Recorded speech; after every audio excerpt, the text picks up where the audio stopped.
Benvenuti, viandanti delle epoche e cercatori di verità nascoste tra le pieghe del tempo. Accomodatevi pure accanto al fuoco della memoria, dove le fiamme non bruciano la carne, ma illuminano la storia. Io sono la fiamma che ha sfidato l'inverno della Francia. Sono la contadina che ha osato guardare negli occhi i re e i generali, impugnando non un fuso per filare la lana, ma lo stendardo bianco seminato di gigli d'oro. Tutti mi conoscono per il rogo che ha consumato il mio corpo a Rouen, ma pochi ricordano la luce che accese il mio spirito molto prima, nei verdi campi della Lorena.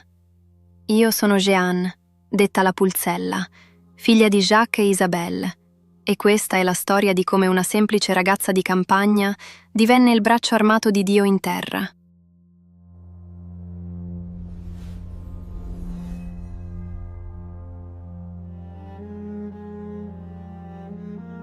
Aveva 17 anni, non sapeva leggere, non aveva mai combattuto, eppure prese il comando di un esercito, cambiò il corso di una guerra lunga quasi un secolo e finì bruciata viva.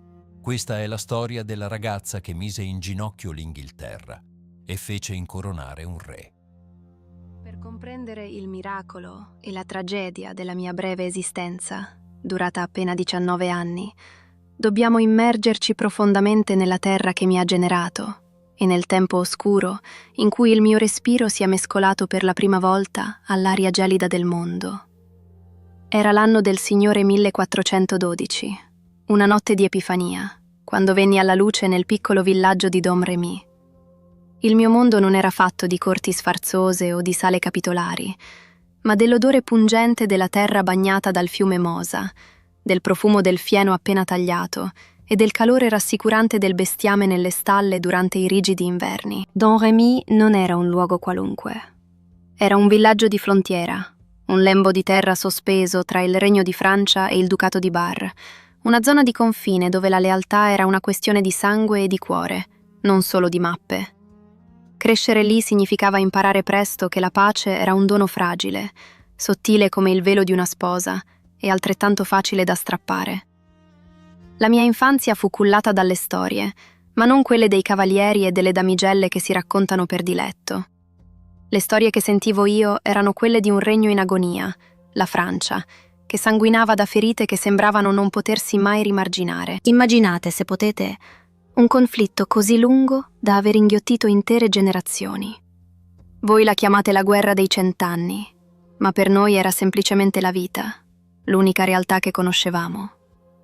Da decenni, prima ancora che i miei genitori si incontrassero, il leopardo inglese affondava i suoi artigli nella carne del giglio francese. Ma il nemico non veniva solo da oltre il mare. La Francia era una madre divorata dai suoi stessi figli. Da una parte vi erano i borgognoni, alleati degli inglesi, potenti e spietati. Dall'altra gli armagnacchi, fedeli al delfino Carlo, il re senza corona, colui che sarebbe dovuto essere Carlo VII, ma che i nemici chiamavano con disprezzo il re di Bourges. In questo caos, la mia famiglia, i Dark, rappresentava una piccola isola di stabilità contadina. Mio padre, Jacques, era un uomo severo ma giusto, un contadino benestante che ricopriva anche cariche nel villaggio, occupandosi della vigilanza e della riscossione delle tasse. Mia madre, Isabelle Romé, mi insegnò tutto ciò che una donna doveva sapere: cucire, filare, accudire la casa. Ma soprattutto mi insegnò a pregare. Non sapevo né leggere né scrivere. Non ho mai posseduto la sapienza dei dotti che poi mi avrebbero giudicata nei tribunali ecclesiastici, ma conoscevo il Padre Nostro, l'Ave Maria e il Credo. La mia fede non era teologia astratta, era viva, pulsante, radicata nel suono delle campane della chiesa di Saint-Rémy, che scandivano le nostre giornate di lavoro e di riposo. Ero una bambina come tante altre, o almeno così credevo. Ridevo, giocavo con i miei compagni, correvo nei prati. C'era un luogo, poco distante dal villaggio, che chiamavamo l'Albero delle Fate, o l'Albero delle Dame. Era un grande faggio, antico e maestoso, le cui fronde sembravano toccare il cielo. Si diceva che in tempi antichi le fate danzassero lì attorno, ma per noi ragazzi era il luogo delle ghirlande di fiori, delle canzoni e delle merende condivise. Eppure anche lì, mentre gli altri danzavano spensierati, spesso sentivo il bisogno di ritirarmi, di cercare il silenzio, di rivolgere il mio pensiero al cielo. C'era in me una gravità che non sapevo spiegare, un'attesa di qualcosa che non aveva ancora nome. La guerra, però, non rimaneva confinata nei racconti degli anziani. Arrivava alla nostra soglia. Ricordo le notti in cui il cielo si tingeva di rosso non per l'aurora, ma per i bagliori dei villaggi vicini dati alle fiamme dalle scorribande nemiche. Ricordo la paura negli occhi dei miei vicini quando si gridava «Al lupo!», non per l'animale del bosco, ma per i soldati che calavano su di noi come bestie feroci. Una volta fummo costretti a fuggire tutti a Neufchâteau, perché Domremy fu saccheggiata e la chiesa data alle fiamme. Vedere la casa di Dio profanata, le mura annerite dal fuoco, lasciò un segno indelebile nella mia anima. Come poteva Dio permettere tale scempio? Come poteva il re legittimo essere esiliato nella sua stessa terra? C'era una profezia che serpeggiava tra il popolo, una speranza sussurrata a bassa voce nelle serate d'inverno. Si diceva, attribuendo le parole al mago Merlino o ad altre veggenti del passato, che la Francia sarebbe stata perduta per colpa di una donna e salvata da una vergine proveniente dalle Marche della Lorena. La donna che aveva perduto la Francia la conoscevamo tutti. Era la regina Isabeau di Baviera, madre snaturata che aveva rinnegato il proprio figlio, il Delfino, firmando il vergognoso Trattato di Troyes, che consegnava la corona di Francia al re d'Inghilterra dopo la morte del vecchio re folle, Carlo VI. Ma la Vergine? Chi poteva essere questa Vergine delle Querce? Nessuno guardava me, la piccola Jeanne, mentre filavo la lana accanto al focolare. Fu nell'estate del mio 13° anno, verso il mezzogiorno, che il velo tra il cielo e la terra si squarciò per la prima volta. Ero nel giardino di mio padre. Il sole era alto, l'aria vibrava del ronzio degli insetti e del calore estivo. Improvvisamente, una luce sfolgorante apparve dal lato della chiesa, ben più luminosa del sole stesso. Ebbi paura, una paura tremenda che mi fece tremare le gambe. E da quella luce venne una voce. Non era una voce umana, né un suono della natura.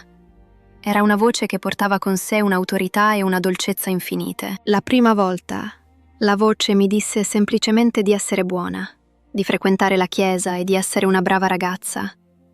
Ma presto la visione prese forma. Vidi l'arcangelo Michele, il principe delle milizie celesti, circondato dagli angeli del cielo. Non era un sogno viandanti. Lo vidi con i miei occhi corporei, così come vedo voi ora. E non era solo. Con lui vennero Santa Caterina d'Alessandria e Santa Margherita d'Antiochia, le mie guide, le mie consigliere, le mie sorelle celesti.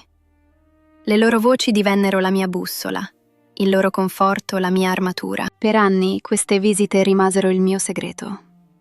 Come avrei potuto dire ai miei genitori che parlavo con gli angeli? Mio padre avrebbe pensato che fossi impazzita, o peggio, che avessi perso l'onore con qualche soldato e stessi inventando storie. Ma le voci si fecero insistenti. La situazione in Francia precipitava.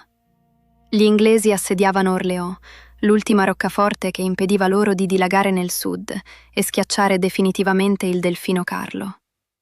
Se Orléans fosse caduta, la Francia sarebbe morta. Jeanne, mi disse San Michele con voce potente come il tuono e dolce come il miele, devi andare in soccorso del re, devi liberare Orléans. Io piansi calde lacrime sulla terra del giardino. Risposi alla voce: io sono solo una povera ragazza che non sa né cavalcare né fare la guerra. Come posso guidare eserciti? Come posso io, che so a malapena governare un gregge, governare uomini d'arme induriti dalle battaglie? Ma la volontà di Dio non ammette repliche, e la sua forza si manifesta proprio nella debolezza degli strumenti che sceglie. Va, figlia di Dio, va, mi ripetevano, e mi dissero di recarmi nella vicina fortezza di Vaucouleurs, di parlare con il capitano Robert de Baudricourt, che mi avrebbe dato una scorta per raggiungere il Delfino a Chinon. Il peso di quella missione era schiacciante. Dovetti mentire ai miei genitori. inventare una scusa per lasciare la casa paterna e andare a trovare dei parenti. Mi recai da mio zio, Durand Laxart, un uomo semplice che mi voleva bene. A lui, e a lui solo, confidai una parte del mio segreto. Gli ricordai la profezia. Non si dice forse che la Francia sarà rovinata da una donna e salvata da una vergine delle Marche di Lorena? Lui mi guardò e forse vide nei miei occhi non più la bambina che aveva visto crescere, ma una fiamma che non poteva essere spenta. Acconsentì a portarmi a Vaucouleurs. L'incontro con Robert de Baudricourt fu aspro come l'aceto. Immaginate un capitano di ventura, un uomo pratico, rozzo, abituato a comandare soldati e a vedere la morte in faccia ogni giorno. E immaginate me, una contadinella di 16 o 17 anni, vestita con un abito rosso rattoppato, che si presenta al suo cospetto dicendo di essere inviata dal Re dei Cieli per salvare la Francia. Rise sguaiatamente. Dissi a mio zio: «Portala a casa da suo padre e dalle un paio di schiaffi bendati. Quella sarà la sua cura». Fui ricacciata indietro, umiliata. Ma le voci non tacevano. «Torna», mi dicevano, e io tornai. La mia ostinazione non era testardaggine umana, era obbedienza divina. Rimasi a Vaucouleurs, ospite di gente del popolo che iniziava a vedere in me qualcosa di diverso. Passavo le giornate a pregare nella cripta della chiesa, davanti all'immagine della Madonna. La gente mormorava. I soldati, inizialmente beffardi, cominciavano a essere inquieti davanti alla mia incrollabile certezza. Durante quei giorni di attesa, mentre l'inverno del 1429 stendeva il suo manto bianco sulla terra, sentivo che il tempo stava scadendo. Ogni istante perso era sangue francese versato. Non potevo più tacere. Un giorno affrontai nuovamente Baudricourt. I miei occhi bruciavano di un fuoco che lui non poteva comprendere. Gli dissi, con una voce che non sembrava uscire dalla gola di una ragazza: «Il regno non appartiene al delfino, ma al mio signore. Tuttavia il mio signore vuole che il delfino diventi re e tenga il regno in affido. Il delfino sarà re, nonostante i suoi nemici, e io lo condurrò alla sua incoronazione». Baudricourt mi chiese, quasi con scherno, chi fosse questo mio signore, e io risposi, con la semplicità della verità assoluta: «Il Re dei Cieli». Qualcosa cambiò in lui. O forse fu la notizia della disastrosa sconfitta francese nella giornata delle Aringhe a fargli pensare che, dopo tutto, non c'era più nulla da perdere. La disperazione rende gli uomini aperti a soluzioni impossibili. O forse fu la mano di Dio a piegare il suo cuore di pietra. Alla fine mi concesse una spada, un cavallo e una scorta di pochi uomini. Mi tagliarono i capelli corti, come quelli di un paggio, e indossai abiti maschili. Non per vanità, né per rinnegare la mia natura di donna, ma per necessità e protezione, per vivere castamente tra i soldati, come le mie voci mi avevano ordinato. Nasciai Vaucouleurs attraverso la Porte de France, un arco di pietra che per me segnava il confine tra la vita che conoscevo e il destino che mi attendeva. «Va, e avvenga quel che potrà», mi disse Baudricourt. Non sapevo se sarei mai tornata. Non sapevo che non avrei mai più rivisto la mia casa, il mio giardino, l'albero delle fate. Sapevo solo che davanti a me c'era una strada lunga e pericolosa, attraverso terre nemiche, centinaia di leghe da percorrere nel cuore della notte per raggiungere Chinon, dove il delfino dubitava di se stesso e del suo diritto di regnare. Così iniziò il viaggio della Puzzella. Non ero più solo Jeanne di Don Remy. Ero lo strumento di una volontà superiore, una freccia scoccata dall'arco di Dio verso il cuore pulsante della guerra. E mentre cavalcavo nel buio, circondata da uomini d'arme, sentivo le voci di Santa Caterina e Santa Margherita sussurrarmi coraggio. Non avevo paura del buio, perché portavo la luce dentro di me. Non temevo gli inglesi, perché sapevo che il loro tempo in Francia era finito. Ero pronta a dare tutto, la mia giovinezza, il mio sangue, il mio respiro, per vedere il re consacrato a Reims e la Francia libera. E questa, miei cari ascoltatori, è solo l'alba della mia storia. Non è la spada a fare il guerriero, ma il fuoco che gli brucia nel petto. Ed io ardevo di una fiamma che non era di questo mondo. Il viaggio verso Chinon fu lungo e costellato di pericoli, attraverso terre infestate dai borgognoni nemici, nel freddo pungente di febbraio dell'anno del Signore 1429. 11 giorni di cavalcata, vestita con abiti maschili, con i capelli tagliati a scodella come un paggio, circondata da uomini che all'inizio mi guardavano con sospetto, ma che presto impararono a rispettare quel silenzio gravido di preghiera che mi accompagnava. Non ero più la semplice pastorella di Domremy, ero il vascello della volontà divina. Quando giunsi al castello di Chinon, la corte era un nido di vipere e sussurri. Il delfino Carlo, colui che le mie voci chiamavano il vero erede di Francia, esitava. I suoi consiglieri, uomini di poca fede e molta politica, temevano che fossi una strega o una folle. Mi tennero in attesa per 2 giorni interminabili, in cui il destino della Francia restava sospeso a un filo. Infine, mi concessero udienza. La sala era gremita, illuminata da centinaia di torce che gettavano ombre danzanti sulle pareti di pietra, e l'aria era pesante di profumi stucchevoli e mormorii derisori. Carlo, per mettermi alla prova, si era nascosto tra i cortigiani, vestito in modo semplice, lasciando un altro sul trono. Ma le mie voci non mentono, e i miei occhi non vedono solo l'apparenza. Non esitai un istante. Attraversai la folla, ignorando l'uomo sul trono, e mi inginocchiai davanti a lui, il vero re, nascosto nell'ombra. «Gentile Delfino», gli dissi, «mi chiamo Giovanna la Pulzella, e il Re dei Cieli mi manda a dirvi che sarete consacrato e incoronato nella città di Reims, e sarete luogotenente del Re dei Cieli, che è Re di Francia». Eppure il miracolo del riconoscimento non bastò. La prudenza umana è un freno che arrugginisce l'azione divina. Mi mandarono a Poitiers per essere esaminata da dottori in teologia e uomini di chiesa. Per settimane, che a me parvero secoli, mi interrogarono sulla mia fede, sulla mia vita, sulle mie voci. Volevano un segno. Io risposi loro che non ero venuta a Poitiers per fare segni, ma che mi conducessero a Orléans e avrei mostrato loro i segni per cui ero stata inviata. Lì, dame di alto rango verificarono la mia virtù, perché il diavolo non ha potere su una vergine.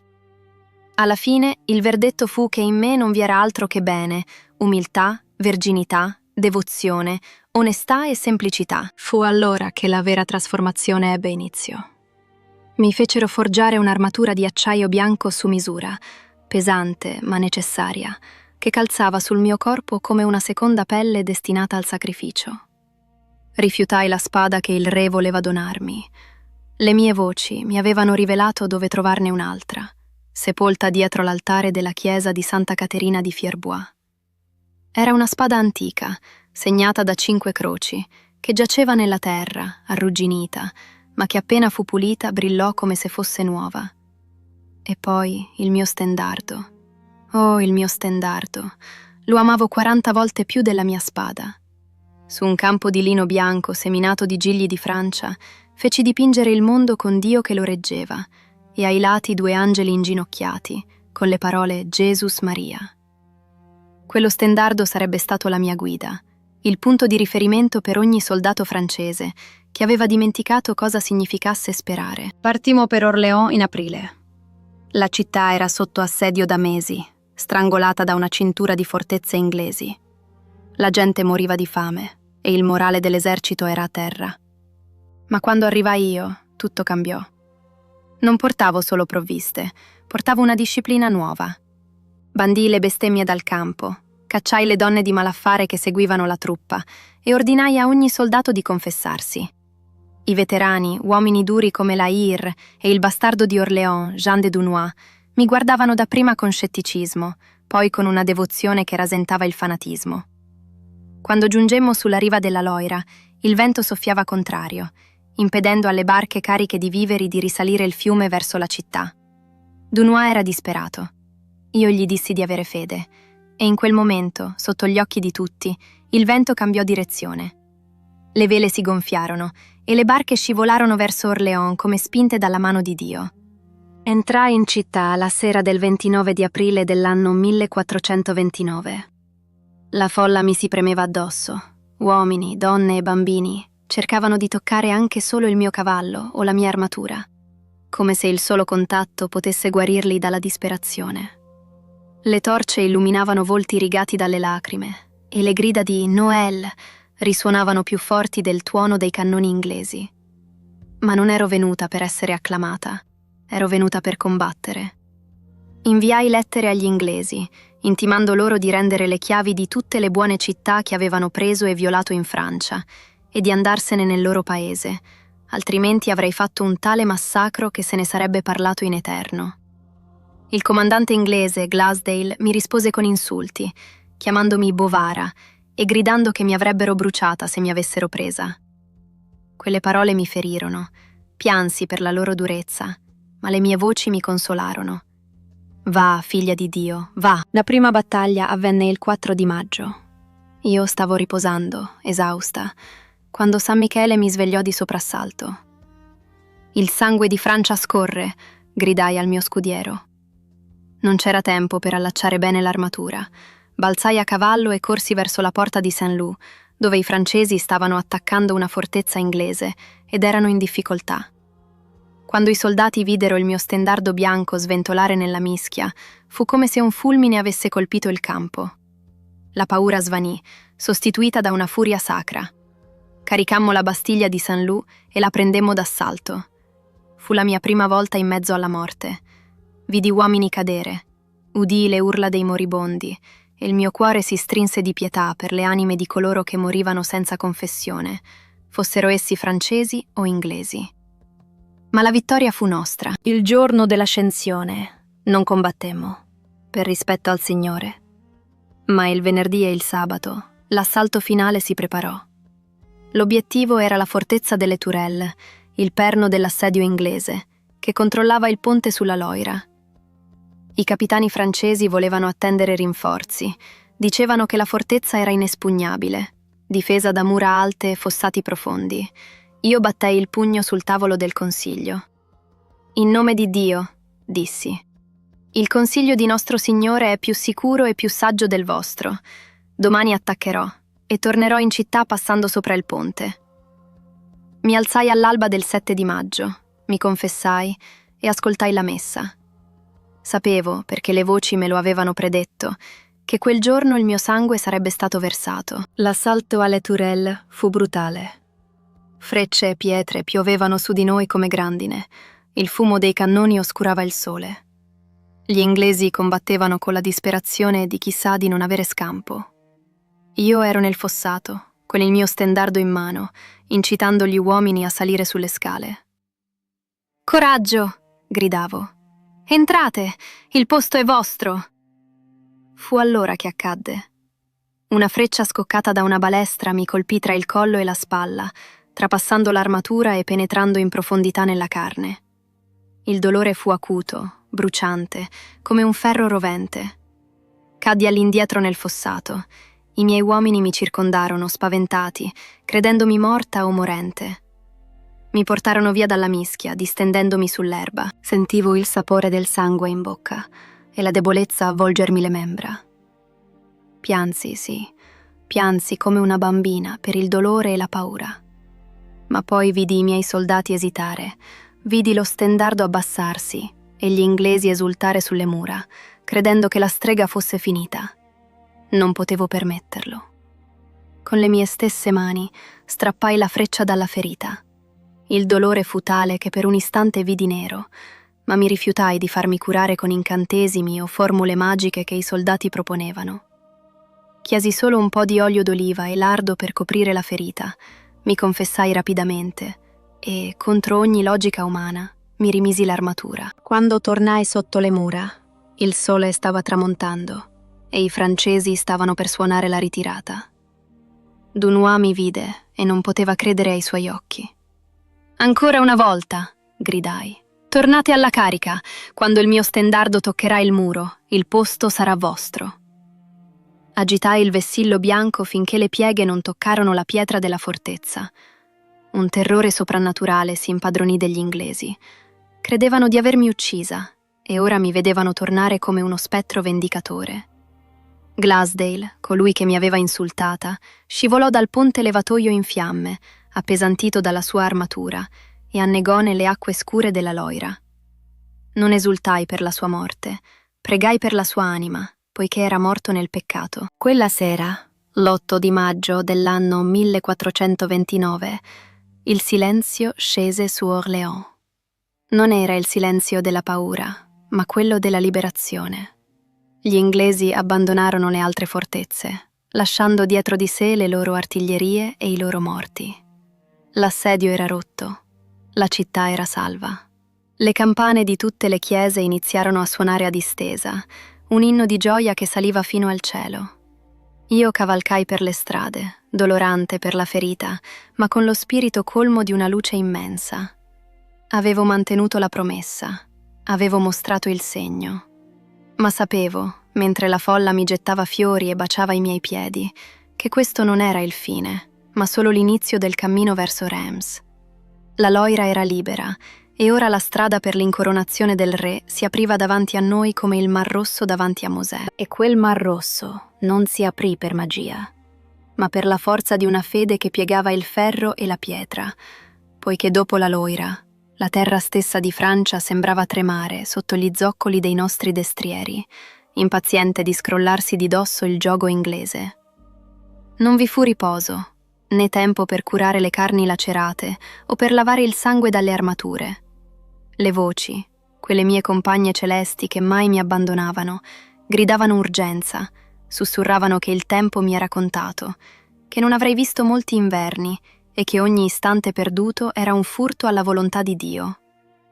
Cavalcammo verso Reims, attraverso terre ostili, piene di guarnigioni nemiche che avrebbero dovuto stritolarci, eppure, come per miracolo, le città aprivano le loro porte non appena vedevano il mio stendardo bianco garrire al vento. A Troyes, dove il consiglio del Delfino tremava di paura e consigliava la ritirata, io bussai alle porte con la certezza di chi ha l'arcangelo Michele alla sua destra. Dissi loro di non temere, e la città si arrese senza scoccare una sola freccia, vinta non dalla spada, ma dalla paura sacra che incutevamo. Fu un pellegrinaggio armato, una processione di acciaio e preghiere che tagliava il cuore della Borgogna per giungere al luogo dove la monarchia doveva rinascere. E poi arrivò il 17 luglio dell'anno del Signore 1429, il giorno che le mie voci mi avevano promesso fin dal silenzio del giardino di Domremy. La cattedrale di Reims si ergeva come una foresta di pietra, alta e solenne, pronta ad accogliere colui che fino a quel momento era stato solo il gentile Delfino e che stava per divenire re per grazia di Dio. Ricordo il profumo dell'incenso che si mescolava all'odore acre del sudore di 1000 soldati accalcati nelle navate. Ricordo la luce che filtrava dalle vetrate colorate, dipingendo il pavimento di pozze di rubino e zaffiro. Io stavo lì, accanto all'altare, immobile come una statua, con il mio stendardo stretto nel pugno guantato di ferro. Qualcuno mormorò che non era posto per una donna, che non era posto per una contadina, ma io risposi nel mio cuore che il mio stendardo era stato alla pena, ed era giusto che fossi all'onore. Quando l'arcivescovo sollevò la santa ampolla e l'olio sacro toccò la fronte di Carlo, sentii le lacrime rigarmi il volto, calde e incontrollabili. Mi gettai alle sue ginocchia, abbracciandole, e lo chiamai finalmente re, il mio re, colui al quale avevo restituito un regno che gli uomini credevano perduto per sempre. In quell'istante il cielo e la terra si toccarono, e io credetti, nella mia innocenza, che la mia missione fosse compiuta, che il male fosse stato estirpato e che la Francia fosse salva. Ma quanto è amaro il calice della realtà quando si risveglia dai sogni della gloria divina. Non sapevo ancora che l'incoronazione non era la fine, ma l'inizio della mia discesa nel baratro dell'ingratitudine umana. Il re, ora unto dal Signore, cambiò. I suoi occhi, prima pieni di gratitudine, si velarono di prudenza, di calcoli politici, di sussurri avvelenati dai suoi consiglieri, primo fra tutti la Tremoille, un uomo grasso di vizi e invidia, che vedeva nella mia luce l'ombra della sua stessa mediocrità. Io volevo marciare su Parigi, volevo colpire il serpente alla testa mentre era ancora stordito, ma il re esitava, temporeggiava, Firmava tregue inutili con i borgognoni, tregue che servivano solo a dare al nemico il tempo di riarmarsi e fortificarsi. Mi sentivo come un leone in gabbia, costretta a banchetti e cerimonie, mentre il mio spirito bramava il campo di battaglia. Le mie voci divennero impazienti. I loro toni si fecero più gravi, ammonendomi che la clemenza del tempo stava finendo. Alla fine ottenni il permesso di attaccare Parigi, ma non fu con esercito trionfante di Reims, bensì con forze esigue e senza il vero sostegno della corona. Era il settembre dell'anno 1429. Davanti alla porta di Saint-Honoré compresi che la fortuna della guerra è mutevole come il vento d'autunno. Gridai ai parigini di arrendersi al re di Francia, ma ricevetti in risposta solo insulti e una pioggia di dardi. Fu lì che una freccia di balestra mi trafisse la coscia, un dolore acuto e bruciante che mi fece vacillare ma non cadere. Rimasi nel fossato, nel fango, incitando i miei uomini a riempire il fossato con fascine per scalare le mura, gridando che la città sarebbe stata nostra se solo avessimo osato. Ma la notte calò e con essa arrivò l'ordine del re, ritirata. Non una ritirata strategica, ma una rinuncia. Mi portarono via a forza, sanguinante e furiosa, mentre il mio cuore si spezzava più della ferita nella carne.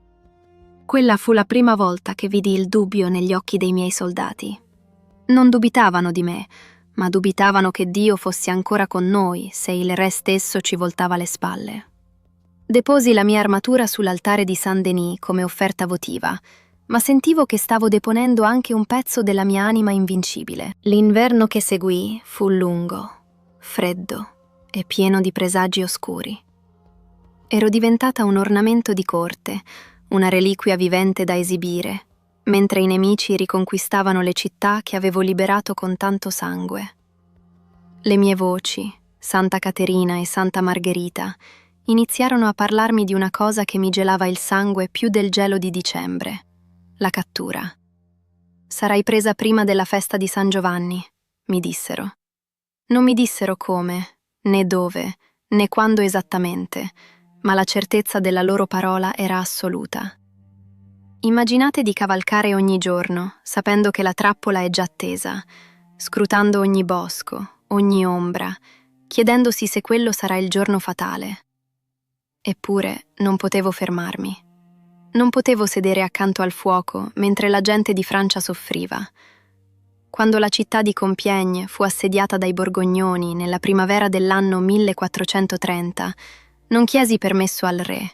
Non aspettai ordini che non sarebbero mai arrivati. Partii con pochi fedeli, cavalcando nella notte, guidata solo dalla disperazione di chi sa che la fine è vicina, ma vuole morire combattendo. Entrammo a Compiègne all'alba del 23 maggio dell'anno 1430. C'era odore di primavera, di erba bagnata e di fiori selvatici, un contrasto crudele con la morte che aleggiava nell'aria. Decisi di tentare una sortita quel pomeriggio stesso, per allentare la morsa nemica. Uscimmo dal ponte, cogliendo i borgognoni di sorpresa. Li respingemmo 2 volte, ma poi arrivarono i rinforzi inglesi, un'onda di acciaio che ci travolse. Ordinai la ritirata, rimanendo in retroguardia come fa un pastore che protegge il gregge dal lupo, combattendo ferocemente per permettere ai miei uomini di rientrare in città. Indietro, indietro verso il ponte! Gridavo, la spada che roteava come un lampo d'argento. Eravamo quasi salvi, quasi al sicuro entro le mura. E poi il tradimento. O forse la paura, o forse il destino inesorabile scritto dalle stelle. Mentre galoppavo verso la porta aperta, vidi i battenti muoversi. «Aspettate!» gridai, ma la voce mi morì in gola. Il ponte levatoio si alzò davanti ai miei occhi. La porta si chiuse con un tonfo sordo che risuonò come la chiusura di una tomba. Ero rimasta fuori, sola, circondata. Un arciere nemico mi afferrò per il mantello di velluto cremisi e mi tirò giù da cavallo con violenza. Cadde la pulzella. Cadde nel fango e nella polvere, non per mano di un grande condottiero, ma per la presa volgare di un soldato anonimo. Mi rialzai subito, sguainando la spada, ma erano troppi. Centinaia di mani mi afferrarono, mi strapparono l'elmo, mi legarono i polsi. Le urla di trionfo dei borgognoni ferivano le mie orecchie più delle loro lame. L'abbiamo presa! La strega è nostra! Gridavano ridendo, mentre io guardavo le mura di Compiègne, mute e serrate, chiedendomi perché Dio avesse permesso che la sua serva finisse così, tradita da coloro che era venuta a salvare. In quel momento, mentre mi trascinavano via come un trofeo di caccia, compresi che la mia guerra con la spada era finita. Non avrei più sentito il vento della carica sul viso, non avrei più visto i miei stendardi ghermire il cielo. Iniziava un'altra battaglia, più oscura, più solitaria, combattuta non contro eserciti di carne e ossa, ma contro la malvagità, la menzogna e l'odio degli uomini di chiesa e di potere. Le mie voci tacquero per un istante, lasciandomi nel silenzio assordante della mia prigionia, e per la prima volta ebbi paura. Non della morte, ma di ciò che avrebbero fatto alla mia verità. Ero Giovanna, la figlia di Dio, e ora ero nelle mani del diavolo. Eppure quelle mani non cercavano solo di stritolare il mio corpo, ma di soffocare la mia anima, di piegarla sotto il peso di dogmi distorti e di un odio politico mascherato da santità. Le catene che mi legavano i polsi e le caviglie nella torre di Rouen pesavano quanto il mondo intero, fredde come la morte che mi attendeva, ma mai quanto lo sguardo gelido del vescovo Pierre Cochon. Egli non era un pastore, ma un lupo vestito di porpora, ossessionato dal desiderio di dimostrare che le voci che avevo udito, quelle dolci melodie di San Michele, Santa Caterina e Santa Margherita, non provenivano dal cielo, bensì dagli abissi infernali. Iniziava così il mio martirio, non sul campo di battaglia tra il clangore delle spade, ma in una stanza umida, circondata da decine di dottori in teologia, scribi e giudici, tutti uomini, tutti dotti, tutti armati di penne affilate come pugnali, pronti a sezionare ogni mia parola, ogni mio respiro, alla ricerca dell'eresia. Per mesi, durante l'anno 1431, fui sottoposta a interrogatori estenuanti.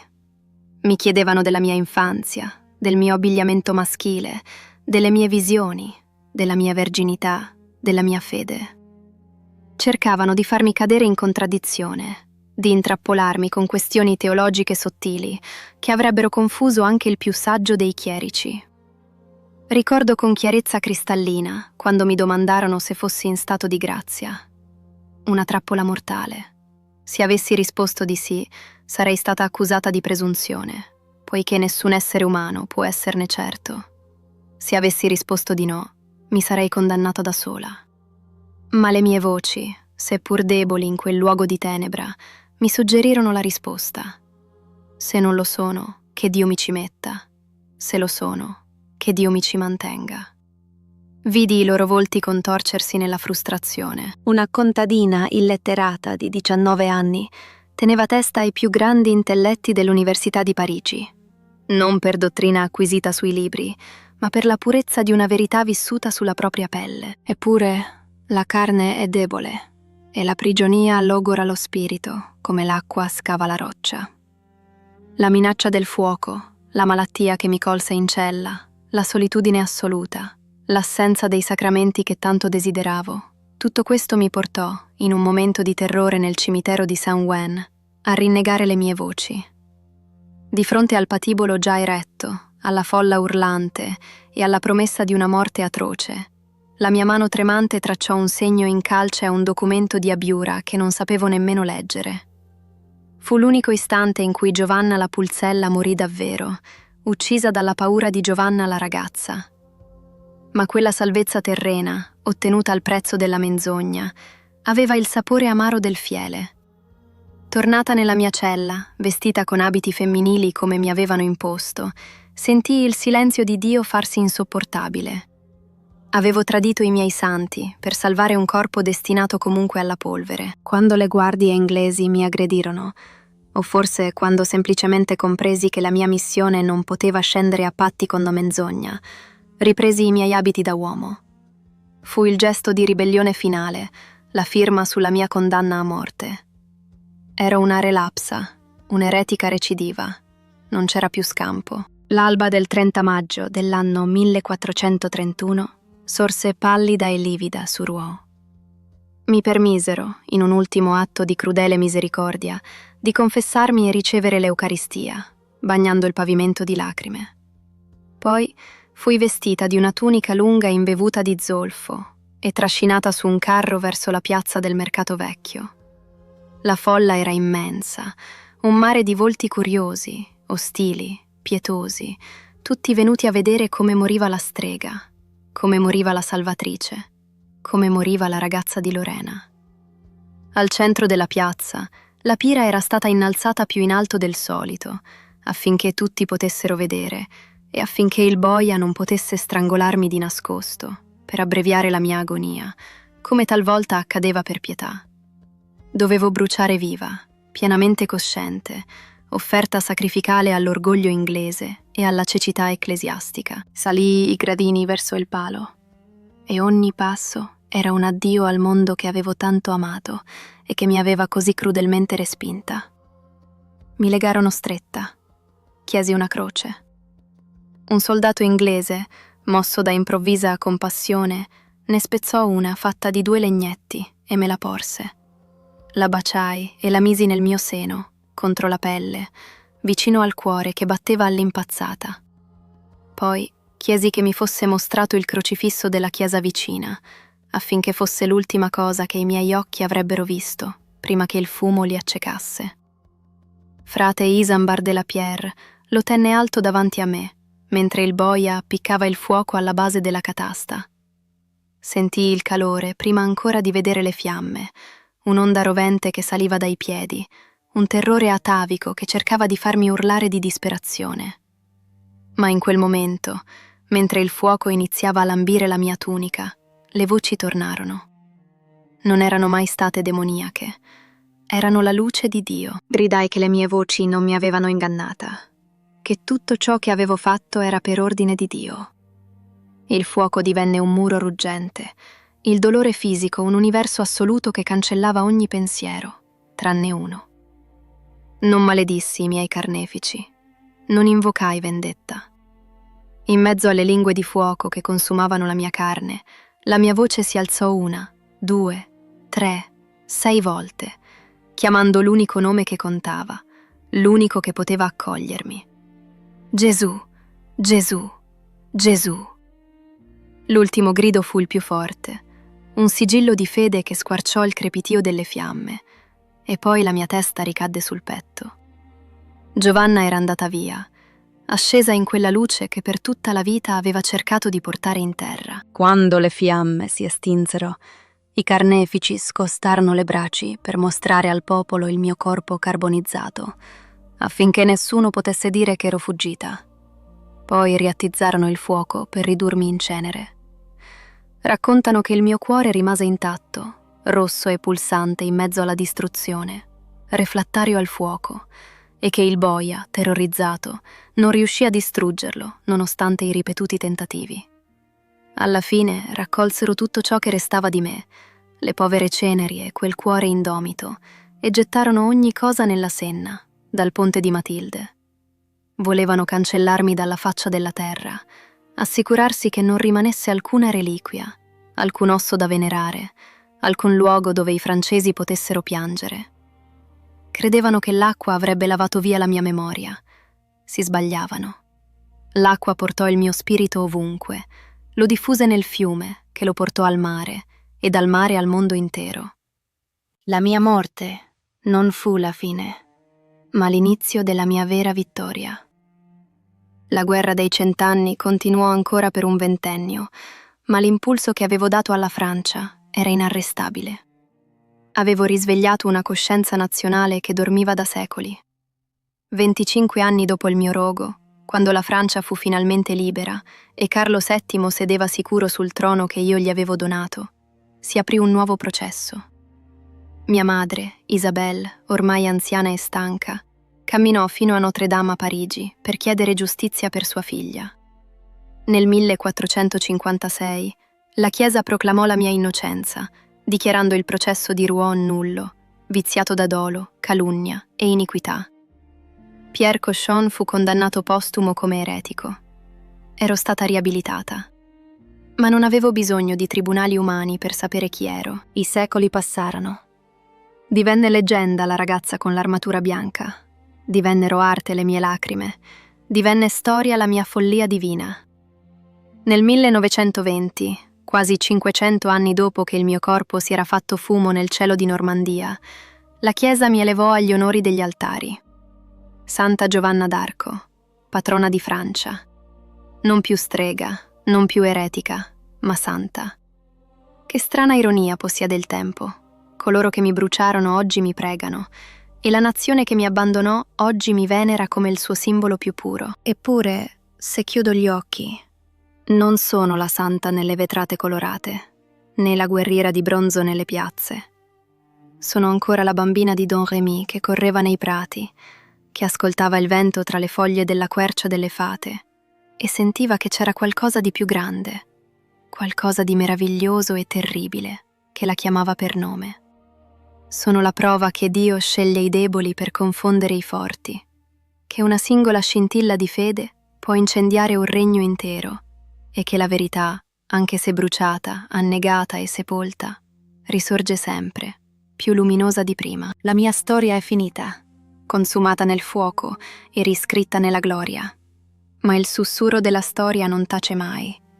Molte altre voci attendono nell'ombra, pronte a raccontare le loro verità, le loro battaglie, i loro dolori dimenticati o le loro vittorie eterne. Anime che hanno cambiato il corso del mondo o che ne sono state travolte. Ditemi, voi che ascoltate il riverbero del passato, di chi volete raccogliere l'eredità ora? Chi deve farsi avanti dalla nebbia del tempo per parlarvi? Scrivetelo nei commenti e forse il prossimo sussurro sarà il loro.